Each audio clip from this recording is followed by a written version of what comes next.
Hello, this is Ted Argyle from Adrenalin Martial Arts Centre, and welcome to the second of 30 videos where I talk about the 30 lessons that I've learned as a full-time martial arts instructor, as a martial arts business owner, and as a martial arts student. Today we're on location in my wife's car, which is very exciting. Today we're going to talk about respect. As a martial arts teacher, I've learned to respect my students probably more than they respect me.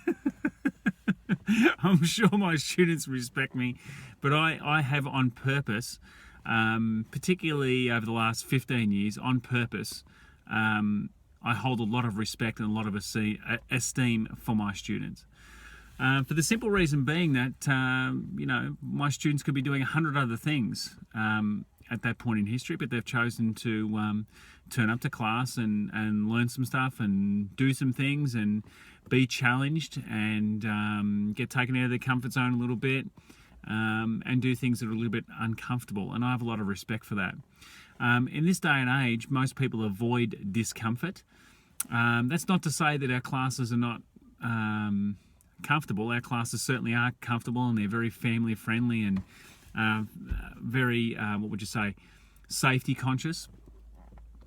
But the reality is, it's a lot easier to sit at home on the couch and browse the internet or put on the television and just put yourself in a couch coma for a couple of hours, rather than going out potentially into the heat or to the cold, getting in the car, getting your gear organised and getting to class.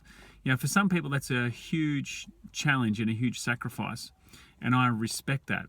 Some people listening to this might think that it's ridiculous, but the reality is that 90% of the population who are involved in martial arts are not your alpha males who think about martial arts all the time and look at hundreds and hundreds of YouTube clips on how to improve their technique and all the rest of it.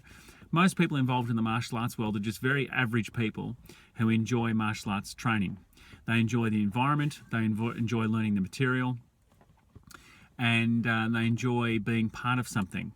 So that being said, if the instructor is demanding respect from the student, and there has to be an element of that, I think that any student-teacher relationship, there definitely has to be a little respect going both ways, and particularly from the student to the teacher. But I think as an industry, we could work a lot harder to respect our students more. And that's something I've worked really, really hard at. I was conditioned when I first started martial arts that, the instructor is, almost like a demigod kind of figure, and you bow and scrape before them. And I think, in my youth, that was a good thing. That was a good experience for me, and I certainly don't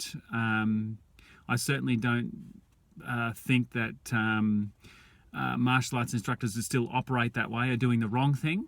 I think in the martial arts world, a little bit of that is good.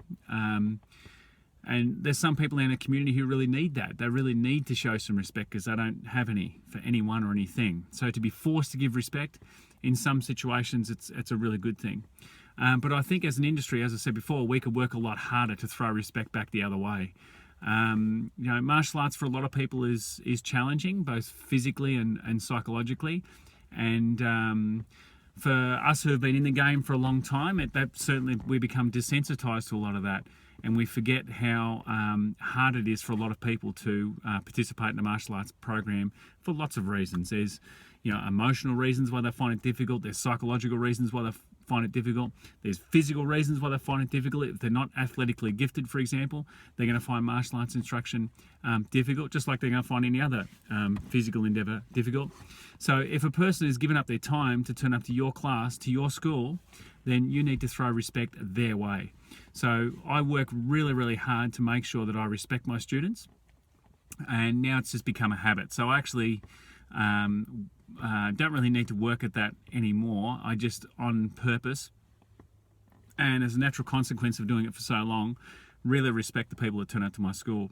And I really respect the parents too that enroll their kids into my program. They entrust their child's safety and their child's development in the martial arts with me, and I really respect that and I really appreciate that.